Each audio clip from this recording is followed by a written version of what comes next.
Hola a todos los estudiantes del libro de Mateo. Vamos a estar viendo quién fue el apóstol Pablo. El documento 121.1 dice que cuando Cristo Micael encarnó en la persona de Jesús de Nazaret, el mundo ofrecía las condiciones necesarias y más favorables para este autootorgamiento. Los judíos eran la raza levantina que por naturaleza eran mitad occidentales y mitad orientales. Contaban con las dotes ideales para utilizar ese ambiente cultural y lingüístico como medio de difusión de una nueva religión, tanto en el este como en el oeste. Ya creían en un solo Dios. El escenario estaba preparado para establecer la religión de Jesús. Y aunque predominaba el imperio romano, la política de este imperio era bastante tolerante en el mundo mediterráneo. Estas influencias mundiales se pueden apreciar en el apóstol Pablo, hebreo entre los hebreos por su cultura religiosa, y él mismo, ciudadano romano, predicó el evangelio de un Mesías judío en lengua griega. Sin embargo, Pablo no fue discípulo de Jesús. No convivió con Jesús 4 años como lo hicieron los 12 apóstoles. No recibió las enseñanzas de Jesús directamente de él de cómo predicar el evangelio. No estuvo en el aposento alto el día de la última cena donde todos los apóstoles recibieron las últimas instrucciones para el resto de su vida. No fue visitado por el Jesús resucitado durante los 40 días después de la resurrección y antes de la ascensión, sino que él era alguien que perseguía a los que predicaban el nuevo evangelio después de la resurrección. Él no perseguía a los cristianos, puesto que el cristianismo surge después que él decide fundar la iglesia. Él perseguía a los embajadores del reino y a sus seguidores fervientes. El apóstol Pablo fue testigo del día que apedrearon a Esteban. Esteban era un joven helenista que un día en el templo, mientras caminaba por los patios un día que lo visitaba por primera vez, se encontró con Jesús y la charla se dilató por 4 horas. Esteban quedó altamente impresionado por sus palabras y se convirtió en un ferviente seguidor de Jesús. Su audacia para predicar el nuevo evangelio fue tal que los judíos lo apedrearon hasta morir. Allí estaba presente un ciudadano de Tarso llamado Saulo, y quien quedó impresionado por el heroísmo con que Esteban dio su vida por una causa que luego él mismo abrazó. Luego caminó a Damasco, tuvo una experiencia mística y experimentó una conversión repentina. Muchas personas reciben lo que se llama el nuevo nacimiento de esta manera, pero muchos otros creyentes sinceros progresan en el espíritu sin conversión súbita, sino que según buscan, descubren y siguen buscando, y el corazón se les va encendiendo paulatinamente a través de suaves abrazos del espíritu y dándole cada vez más sed de seguir buscando. La conversión súbita, sin conocimiento intelectual de las cosas divinas y sin autocontrol de las emociones, puede derivar al fanatismo. No fue el caso de Pablo. Más adelante explico quién era Pablo. Es bueno saber también que la emoción de la conversión es falsa si ésta no va acompañada de la fe en Dios. Tampoco fue el caso de Pablo, quien era un creyente. Pablo creía en Dios, aun cuando su forma de entender el Evangelio sufrió la mezcla de otras creencias. Pablo, aunque errado parcialmente, tuvo muchas experiencias espirituales, haya sido en sueños, en visiones o experimentadas en la realidad física. El gran peligro en todas estas especulaciones psíquicas consiste en que las visiones y otras experiencias así llamadas místicas, juntamente con sueños extraordinarios o vívidos, pueden ser considerados comunicaciones divinas de la mente humana y pueden ser mal interpretadas. Los seres divinos se han revelado a ciertas personas que conocen a Dios, pero no debido a ningún trance místico ni a pesar de todos estos fenómenos. El apóstol Pablo, luego de la experiencia camino a Damasco y teniendo en su mente la experiencia del heroísmo de Esteban, reflexionó, y en ese estado de experiencia divina, de lo poco que sabía de Jesús y del heroísmo de Esteban, tomó lugar una conversión de su religión a la construcción paulatina de la religión cristiana. Pablo fue un gran maestro, un gran organizador, un negociador, un hombre que se comprometía a la causa que creía. Era un hombre sagaz y astuto y un practicante de la religión mitraica. Sobre todo era un traficante teológico, un gran filósofo y un hombre sagaz, astuto que sabía negociar. Recuerden la parábola del mayordomo infiel, donde Jesús les enseñó a los apóstoles que a ellos les faltaba astucia y sagacidad. En este Pablo le ganó a Pedro. Pablo era un hombre culto, hablaba varios idiomas y lenguas francas. Podía llegarle tanto a judío como a griego y negociar con ellos. Creo que si Pablo hubiera sido discípulo de Jesús, se hubiera puesto a salvo el evangelio original del maestro, ¿no?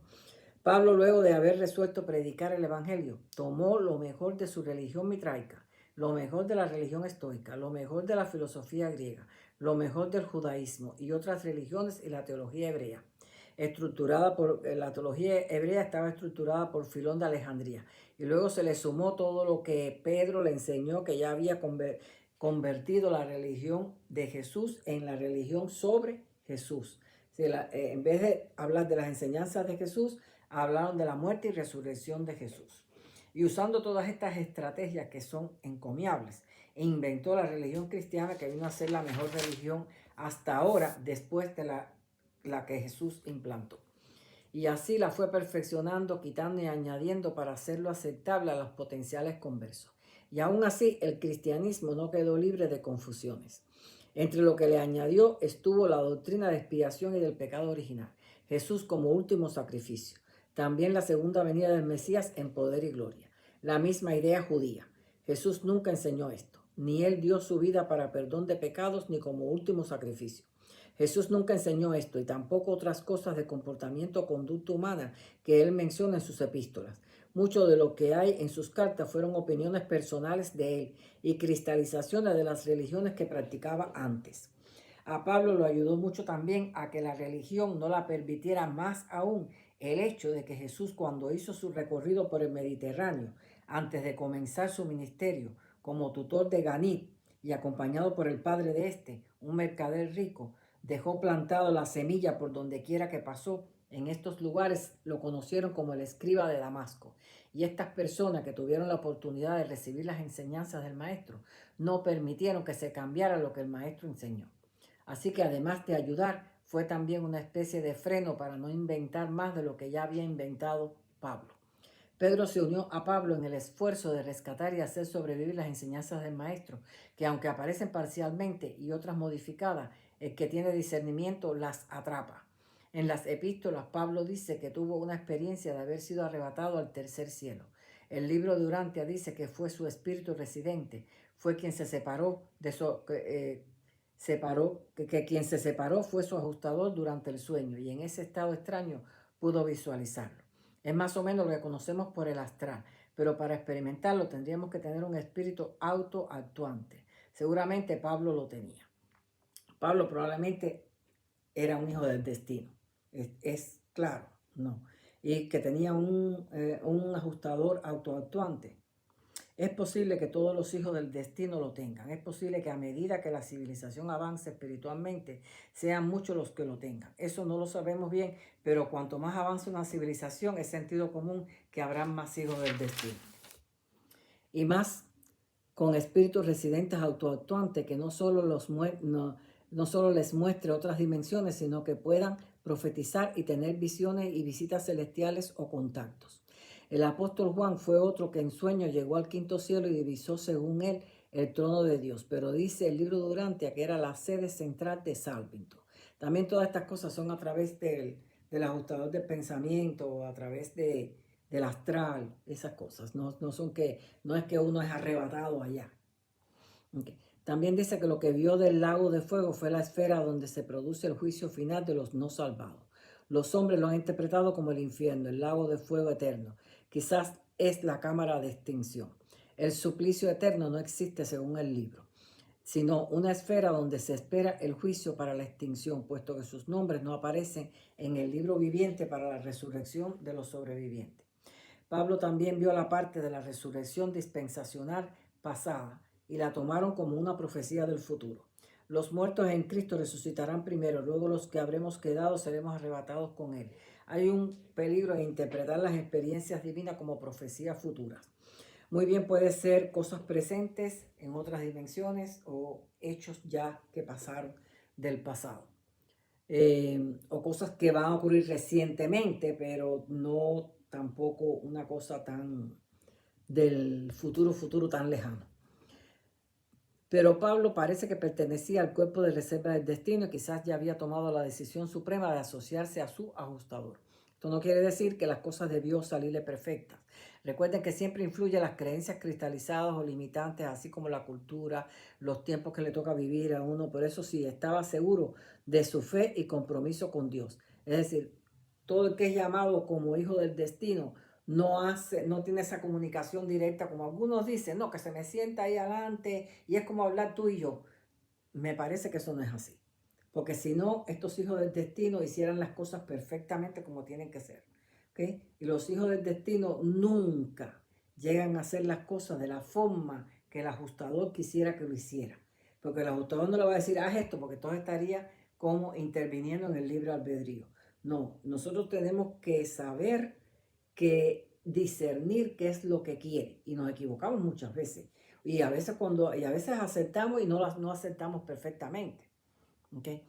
Entonces, en Romanos 8, 38, 39 escribió, estoy seguro, esto lo escribió Pablo, ¿no? Estoy seguro de que ni la muerte, ni la vida, ni ángeles, ni principados, ni potestades, ni lo presente, ni lo porvenir, ni lo alto, ni lo profundo, ni ninguna otra cosa creada nos podrá separar del amor de Dios. Es decir, que él era alguien seguro de en quién creía. Él tenía fe en Dios, él tenía un compromiso con Dios. Él era un hijo del destino, estaba seguro completamente. ¿Ok? Que las cosas de él no fueron perfectas, no fueron perfectas. Yo misma no aceptaba muchas cosas. Sus tendencias, antes de conocer este libro, ya yo no aceptaba a Pablo. Sus tendencias estoicas podemos apreciarlas en la cita. He aprendido a sentirme contento cualquiera que sea mi situación. No es, esto es bien estoico. De las creencias cínicas, sus sermones tienen ese estilo. Otra forma de predicar él es el estilo cínico. La doctrina del pecado original era un tanto mitraica y su teoría completa para el cristianismo fue su propia inversión. Que él inventó muchas cosas que Jesús nunca enseñó. Pero Pablo fue el arquitecto de la religión del cristianismo. Tomó de aquí y de allá y construyó la mejor religión que existe hoy día en la tierra. Sí, no es mejor que la religión que creó Jesús, pero entre todas las religiones que los hombres han creado, es la mejor. Pero la verdadera religión es la del creyente genuino que conoce a Dios por experiencia propia. Esa es la verdadera religión. Los que no están en la iglesia y que creen en Dios y que buscan a Dios y que están constantemente tratando de hacer la perfecta voluntad de Dios. Las religiones de misterio que practicaba Pablo estaban basadas en mitos y al menos el cristianismo está basada en un hecho histórico. La donación del Hijo Creador, su muerte y resurrección con algunas enseñanzas de Jesús intercaladas. Lucas no fue discípulo de Jesús, sino de Pablo. El Evangelio de Lucas fue hecho por los datos de Pablo. Así que se puede decir que es el Evangelio de Pablo. Pero ninguno de los dos fueron testigos de la vida de Jesús. No debemos condenar a Pablo por estas distorsiones. Pedro también tuvo su culpa, quizás culpas inconscientes, ¿no? Muchos hijos del destino no llegan a cumplir su llamado tal y como lo dicta su ajustador residente. Muchos otros aspectos van confluyendo en el proceso de la búsqueda de la voluntad de Dios. Se van dando las cosas de diferentes maneras, pero en las cosas de Dios todo obra para bien. Nunca seremos juzgados por nuestras interpretaciones de cómo hacer las cosas, sino por nuestra intención y buena voluntad de hacer la voluntad del Padre. Pablo y Pedro negociaron en cómo llevar esto adelante y así lo acordaron. No pudieron convencer a Abner, a Natael, ni a Lázaro, ni a otros. Especialmente Abner fue el discípulo de Jesús que se mantuvo sin variar un ápice de sus enseñanzas. La iglesia de Filadelfia, la que dirigió el apóstol Abner, fue la más alabada tanto en el libro de Apocalipsis como en el libro de Urantia. Desapareció varios siglos después convirtiéndose en el Islam, pero siguió viva en el corazón de los creyentes genuinos que reciben la enseñanza original a través del Espíritu de la verdad y crecen y dan frutos al ser voluntariosos en la búsqueda de Dios. Pues la religión de Jesús es una religión personal, de experiencia personal con la divinidad en ascenso. Casi todo el Nuevo Testamento es acerca de Pablo y sus epístolas recopiladas. Los judíos cristalizaron la venida del Mesías como un evento espectacular de poder y gloria en los cielos, derrocando al imperio romano y estableciendo el reinado de David. Pablo añadió lo mismo, pero como la segunda venida, puesto que la primera fue para ser inmolado y cargar con el pecado original. La segunda sí es la que esperan los judíos. Hoy día la mayoría de los cristianos cristalizan esta misma idea de los judíos. Jesús puede venir cada vez que quiera a visitarnos. Es el soberano de este planeta y de todo el universo que contiene miles de planetas. El día que nos visite será de forma natural, como tú y como yo. Lo verán solo los que espiritualmente sean capaces de verlo. Él es nuestro hermano mayor, nuestro amigo, nuestro Padre Creador. Pablo hizo una gran labor. He escuchado videos que lo tratan con mucho desprecio. Yo por mucho tiempo lo ignoré, o mejor dicho, tomé lo bueno y deseché lo malo. Me di cuenta desde antes de estudiar Biblia y teología que muchas de sus enseñanzas eran erróneas, al menos no compatibles con mi discernimiento. Lo bueno de no creerme nada, de no creerse nada y juzgarlo todo a la luz del Espíritu es que puedes discernir qué es y qué no es. Cuando leí el libro Durante entendí mejor por qué me pasaban esas cosas con Pablo, pero también aprendí a amarlo porque creo que no lo amaba mucho. Que con el libro Durante yo aprendí a acercarme un poquito más a las cosas de Pablo, porque en realidad yo le dije a ustedes que yo estudié teología, Biblia, ministerio y todo eso, y siempre hice rechazo a las enseñanzas de Pablo. Y con el libro Durante fue que me di cuenta, y esa distancia que yo tenía y ese desamor que tenía con él ha cambiado. Ahora yo lo amo porque ya yo sé ya que los hijos del destino no reciben la idea del ajustador del pensamiento eh, ¿sabe? Con la misma instrucción que lo da, sino uno tiene que estar discerniendo, pues las circunstancias de la vida te van llevando por aquí, por allá, y no lo hace exactamente como el ajustador quisiera. No es culpa de nosotros, y ellos lo saben. Somos humanos. Bueno, los espero en el próximo video. Hasta pronto.